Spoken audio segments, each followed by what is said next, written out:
Dear students, it is class 11th, rather class 12th, and it is entrepreneurship. Today, as you already know, it is the seventh chapter of your text. Let us discuss today that what is the role of raw materials or how much raw materials are important for the production in a particular type of unit, or how the flow of raw materials can be viewed, or how much their importance can be viewed. Dear students, you know that the better and more production, it depends upon the availability of the raw materials. So a manager, he has to ensure this thing, that the required raw materials may be possible without any delay, without any interruption. Keeping the importance of the raw materials in view, they have been classified into three categories. The raw materials have been classified into three categories. First is basic materials, second is spare parts and accessories, and third is equipments. So far as the first type, that is the basic materials are concerned, these are the direct inputs which are being consumed by any factory for the production process. In other words, we can say that when we talk of the finished goods, they directly depend upon the quality of raw materials. If the raw materials are of good quality, ultimately or naturally, the finished products,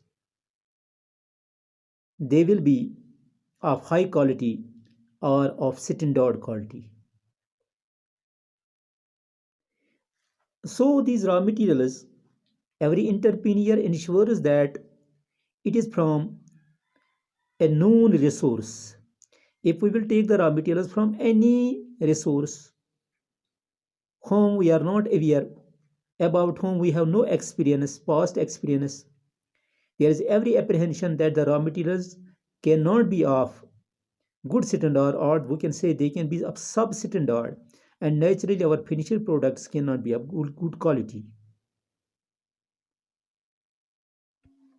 So every entrepreneur has to decide about the raw materials, that he has to decide in advance how much raw materials are required and at what time we require the raw materials for an interrupted production of goods.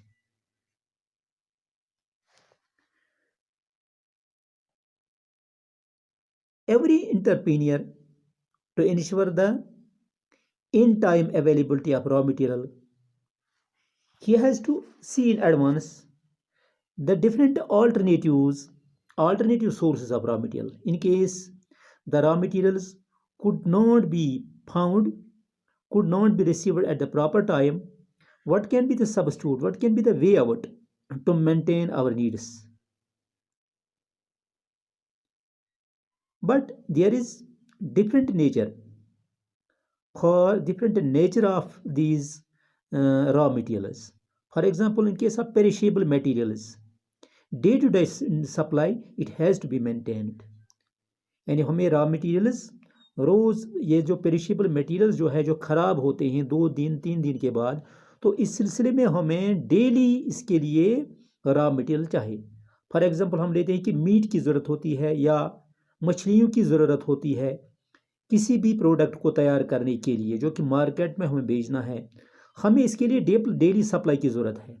Meet जो है या fish जो है, ये daily supply की पर हमें होनी चाहिए, और पहले ही हम इन एडवांस इसको मतलब अपने पास रख नहीं सकते हैं, क्योंकि उस लिहाज से उस हालत में इनके ख़राब होने की एप्रीहेंशन ज़्यादा हैं.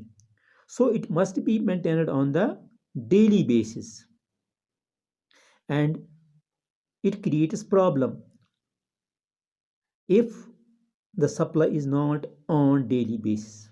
Whereas in other goods, in types of other goods, in some types of other these finished product, we can have these. We do not need the supply of raw materials on daily basis. As regards the spare parts and accessories, they are needed for standard and durable products. But in this process, we have to keep in view the cost of these accessories. We can store them to protect ourselves from the increasing costs in future. At the same time, the equipment tools, which is third, spare parts and accessories, it is second type. And these of raw materials are the categories of raw material, and third is these equipments. In case of equipments, we know that these are needed for repair works, assembly works, maintenance, etc. So these are needed at proper times, and the easy availability of these materials must be ensured. On the whole, we can say that an entrepreneur should keep some of the points in view while as procuring the raw materials. First, quality of raw material.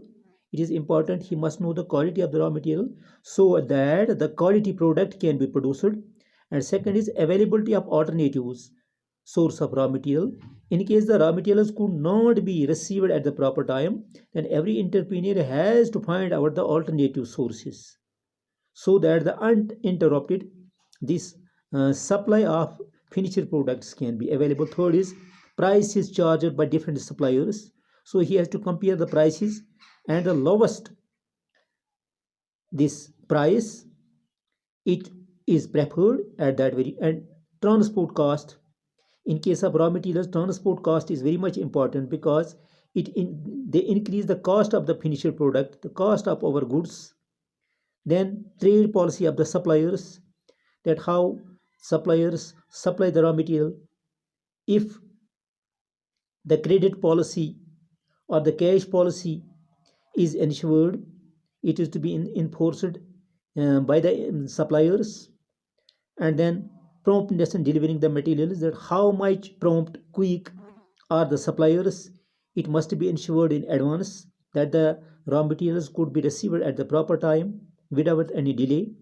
And then regularity in supplying the materials, we have to ensure it that whether the supply of the materials it is on regular basis. And last is space required for storage of raw materials, because where we keep the raw materials we have to see the space, because if there is uh, large space is available, then we can store it in advance. Then it will be very much beneficial for the company, for the management, that he can take the bulk of raw materials in advance. So these are some of the things that every entrepreneur has to keep in view before deciding the flow of raw materials. These are important for every type of entrepreneur while dealing with the product he is producing. So I think this is enough for today. Thanks.